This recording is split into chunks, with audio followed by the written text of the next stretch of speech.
Жапаров менен Рахмон Астанада сүйлөштү. Жолугушуудан натыйжа чыгабы? Украина контур чабуул жасаса, Орусия жооп катары шаарларды бомбалоодо. Максатына жетпеген ортомчулук.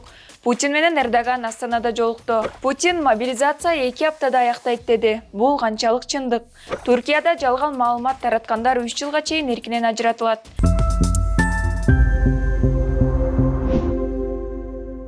Садыр Жапаров жана Эмомали Рахмон Орусиянын президенти Владимир Путиндин демилгеси менен сүйлөшүүлөрдү жүргүздү. Бул Жапаров менен Рахмондун Тажикстандын соңку агрессиясынан кийинки алгачкы жолугушуусу. 3 тараптуу жолугушуу 13 октябрда Казакстандын борбору Астана шаарында Азиядагы өз ара аракеттенүү жана ишеним чаралары боюнча кеңешмеге мүчө мамлекеттердин 6-чы саммити. Мындан сырткары КМШ мамлекет башчыларынын кеңешинин кезектеги жыйыны жана Борбор Азия плюс Орусия мамлекет башчыларынын саммитинин алкагында өттү. Анда кыргыз-тажик чегара маселеси талкууланды. Жолугушууда Жапаров Рахмон менен кол алышы учурашкан жок. Бул кырдаалдын эки өлкөнүн мамилеси чыңалуу экенин кабар берет. Жыйын негизинен жабык өтүп, президенттердин сайтында чегара маселелерин саясий дипломатиялык жол менен чечүү макулдашылганы гана айтылат. Ал эми Путин Кыргызстан менен Тажикстан тарап Орусияга тиешелүү документтер менен чегара маселесин чечүү сунуштарын бере турганын билдирди. Ал эми Москва өзүндө болгон документтер менен карталарды алып чыгып, чегараны чечүүгө жардам берерин айтты. Бул расмий жолугушуу эки мамлекет дипломатиялык кайым айтышып, ал эми Путин Рахмонду региондогу коопсуздукту камсыз кылганы үчүн деп орден менен сыйлап, Кыргызстан болсо ЖККУнун аскердик машыгууларын өткөрбөй койгон учурга туш келди. Ага чейин Садыр Жапаров Путиндин 70 жылдык мааракесине арналып, Санкт-Петербургда өткөн бейформал саммитке барган эмес. Ачык айтылбаса да көптү күттүргөн бул жолугушууда кандайдыр бир келишимдер жетишилгенин көрө албадык.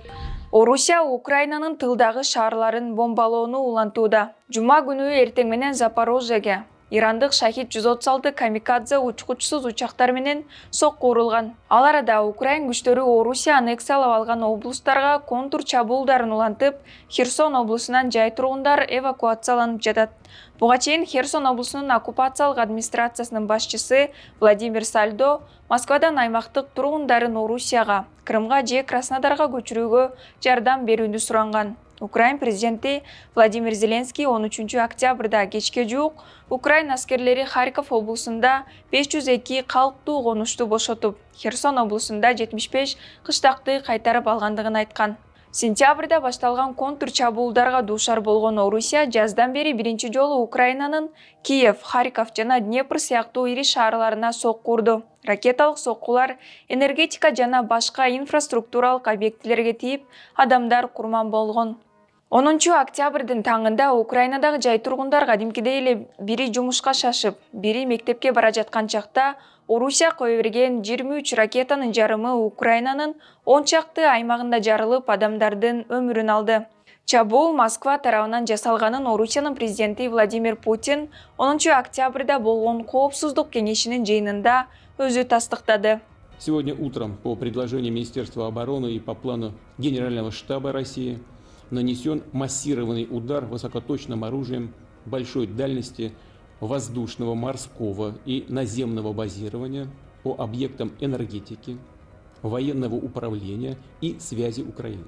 Бул чабуулдар Крымдагы Путин салдырган эң чоң стратегиялык көпүрөнүн жардырылуусуна жооп болчу. Ал түздөн-түз буга Украина атайын кызматтарын күнөөлөп, буга чейин Украина Орусиянын аймагында Курск жана Запорожье АЭСтерине каршы теракт кылганын белгилеп, террордук кылмышка айыптады. В случае продолжения попыток проведения на нашей территории терактов, ответы со стороны России будут жесткими и по своим масштабам будут соответствовать уровню угроз, создаваемых Российской Федерацией. Ракеталар BBC-нин журналисти Киевде таңкы жаңылыктарды тартып жатканда түшүп, ал коопсуздук үчүн эфирди токтотууга аргасыз болгон. Каргашалуу күндүн таңында Украинанын борборунда Зеленский видео кайрылууга чыгып, Орусиянын койгон бутасы электр тармактарын талкалоо жана экинчи максаты адамдар экенин, алар мүмкүн болушунча көп зыян келтирерин эскертти. Бир жума өтпөй ФСБ Крым көпүрөсүн жардырууга шектеп 8 кишини кармады. Негизинен ФСБ 12 адамды шектеп 8-ин кармаса 3 кишини издөөгө салган. Ал эми кармалгандардын 5-і Орусиянын, 3-і Украинанын жана Армениянын жарандары экени айтылды. Орусия коопсуздук кызматтарынын версиясына караганда, жардыруу Украина тараптан уюштурулган. Тергөөчүлөрдүн айтымында, жарылуучу заттар курулуш материалдарына оролуп, жүк ташуучу автоунаага салынган. Жүк Одессадан Болгарияга барып, андан Грузияга, Арменияга, кайра Грузия аркылуу Орусияга жеткирилген деп болжолдонууда. Бирок Болгариянын расмий өкүлү Глыб Донев Крым көпүрөсүндө жардырылган автоунаа алардын өлкөсүндө болбогонун айткан. Орусия үчүн мааниси чоң. Владимир Путин өзү салдырган Крым жарым аралы менен Орусияны байланыштырган көпүрө 8 октябрда жарылган. Украина жарылууга тиешеси бар экенин расмий тастыктаган эмес. Орусия менен Түркиянын президенттери 13 октябрда Астанада жолугуп, расмий маалыматка караганда, орус газын жана Украинанын экспорттоо маселесин талкуулады. Путиндин маалымат катчысы Песковдун айтымында, Түркия орус-украин жаңжалын жөнгө салуу боюнча сүйлөшүүлөрдү уюштурууга аракет кылып жатканы менен Украинадагы согуш маселеси өзүнчө талкууланган эмес. Журналисттерди жолугушуунун алгачкы 10 мүнөттүгүнө гана киргизишкен. Калган бөлүгү жабык өтүп, сүйлөшүүлөр 1,5 саатка созулган. Дүйнөлүк медиа Путин бир да жолу Украина жөнүндө эскербегенин жазып чыгышты. Ал эми Эрдоган ачык эле Украинадагы кан төгүүнү эртерээк токтотууга чакырган. Бирок Режеп Тайип Эрдогандын расмий сайтында Украинадагы кырдаал боюнча сүйлөшүүлөр болгону жөнүндө маалымдалбайт. Орус агенттиктеринин маалыматына караганда, Путин менен Эрдоган Түркиядагы газ хабын түзүү маселесин талкуулашты. Песков Европа эми Американын суюлтулган газын өтө кымбат баада сатып алууга даяр. Түрк агымы азыр жакшы иштеген жалгыз ишенимдүү жол болгондуктан Путин Түркиянын чек арасында өзүнчө хаб куруу мүмкүнчүлүгүн карап чыгууну сунуштады. Кийин каалагандарга хаб аркылуу газ берүүгө болот деп билдирген. Бирок Европа өлкөлөрү менен хаб түзүү маселеси талкууланган эмес. Москва менен да, Киев менен да жакын мамиледе болгон Түркияны дүйнөлүк коомчулукта чындап эле орус-украин согушунда потенциалдуу ортомчу катары карашат. Себеби буга чейин Эрдоган Украин согушунун жүрүшүндө ортомчулукта ийгиликтерге жетише алды. Алсак, сентябрда Түркия Виктор Медведчукту 215 украиналык туткунга, анын ичинде Азовсталдын коргоочуларынын 5 командирине алмаштырууга ортомчулук кылган. Мындан сырткары, июль айынын аягында Украинанын Түркияга, андан ары Европага экспорттоо боюнча коридор түзүү, башкача айтканда, дан келишими түзүлгөн. Бул келишимге жетүүдө АКШ түрк лидерине ачык ыраазычылык билдиргени да бар. Анкара Москвага каршы ири санкцияларды киргизбеген жалгыз НАТО мүчөсү. Ошол эле учурда Түркия Орусиянын Украинага агрессиясын түздөн түз айыптап, бир эле учурда Киевке байрактар учкучсуз учактарын жеткирип, Орусияны айыптоодон сырткары, Түркия Орусиянын аскердик кемелеринин Кара деңизге өткөн жолун, Босфор кысыгын жапкан. Режеп Тайип Эрдоган бул согуштун башынан эле Орусия, Украина жана Батыштын ортосунда тең салмактуулукту сактоого аракет кылып жүрөт. Борбор Азияда таасири солгундап бараткан Орусиянын Түркия менен бул жолку жолугушуусунан Түркия үчүн ийгиликсиз болуп, майнап чыкпады көрүнөт. Эске салсак, Зеленский 13 октябрда Европа кеңешинин парламенттик ассамблеясынын мүчөлөрү менен жыйынында Владимир Путин менен сүйлөшүүгө барбасын, эл аралык мыйзамдарды урматтабаган лидерлер менен дипломатия мүмкүн эместигин айткан. Мындай кадамга Орусиянын Украинанын 4 аймагы мыйзамсыз аннексиялап, өз курамына кошуп алышы себеп болгон. Кийинчерээк БУнун башкы ассамблеясы Украинанын ДНР, ЛНР, Херсон жана Запорожье областарындагы референдумдарды таануу боюнча резолюция кабыл алган. Резолюцияга 143 өлкө макул деп добуш берсе, Орусия, Беларусь, Сирия, Түндүк Корея жана Никарагуа каршы добуш беришкен. Ал эми 35 өлкө, анын ичинде Кытай, Өзбекстан, Индия, Пакистан, Казакстан, Армения добуш берүүдөн карманды. Натыйжада БУ Украинанын оккупацияланган аймактарындагы референдумду мыйзамсыз деп атап, Орусиядан аннексия чечимдерин жокко чыгарууну талап кылууда. 2 жума аралыгында Орусияда мобилизация бүтөт. Думаю, что в течение примерно в течение 2 недель все мобилизационные мероприятия будут завершены. Орусиянын президенти Владимир Путин Астанага болгон 2 күндүк иш сапарынын жыйынтыгы боюнча пресс-конференцияда журналисттердин суроолоруна жооп берип жатып, жарым-жартылай мобилизациялоо боюнча бардык иш-чаралар 2 жуманын ичинде аяктарын айтты.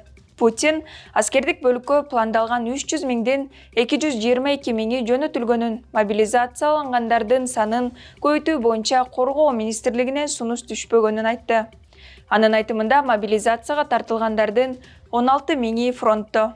Фронтто мобилизациялангандардын өлүмү тууралуу биринчи расмий билдирүү жарым-жартылай мобилизация жарыялангандан кийин 3 жума өткөндөн кийин гана айтылды. Алгач Челябинск облусунун өкмөтү Украинадагы согушка жөнөтүлгөн 5 адамдын каза болгонун маалымдаган.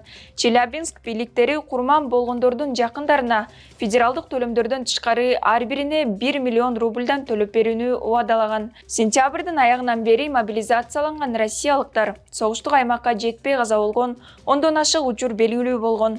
Фронтко мобилизациялангандардын өлүмү тууралуу алгачкы маалыматтар ушул жуманын башында түшө баштаган, бирок бийлик алар боюнча комментарий берген эмес. Ал арада мобилизация категориясына кирбегендерге көчөдөн, метродон чакыруу кагазы келип, мобилизациянын экинчи толкуну башталганы айтылууда. Бирок Кремль Украинадагы согуштук аракеттерге катышуу үчүн жарандарды мобилизациялоонун жаңы толкуну жок деп айтып жатат. Түрк парламенти журналисттер менен социалдык түйүндөрдүн колдонуучулары жалган маалымат таратса, аларды жоопкерчиликке тартып, абакка отургузуу укугун берген мыйзамды кабыл алды. Аны өлкө башчысы Режеп Тайип Эрдоган сунуштаган.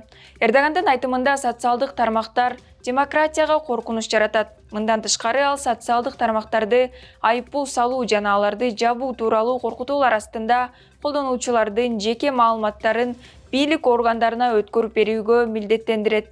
Бул тууралуу эл аралык медиа жазып чыкты. Мыйзамга ылайык бийлик жалган деп эсептеген маалыматты жарыялагандар 3 жылга чейин эркинен ажыратылат. Оппозиция, укук коргоочулар жана журналисттер мыйзам долбоорун жокко чыгарууну талап кылышууда. Жалган маалымат делген бүдөмүк аныктама өкмөткө маалымат каражаттарына басым жасоо жана куугунтуктоо, ошондой эле өзүн-өзү цензуралоонун күчөтүү куралы болорун билдиришкен. Ага карабастан парламент жактырган мыйзам президенттин кол коюусуна жөнөтүлгөн. Мындай мыйзам Кыргызстанда өткөн жылдын августунда кабыл алынган. Жогорку кеңештин айрым депутаттары анык эмес, жалган маалыматтан коргоо жөнүндө мыйзамдагы катаал нормаларды алып салууну сунуштап атышат. Анткени бул мыйзам сөз эркиндигин чектөөгө жол бергени баса белгиленет.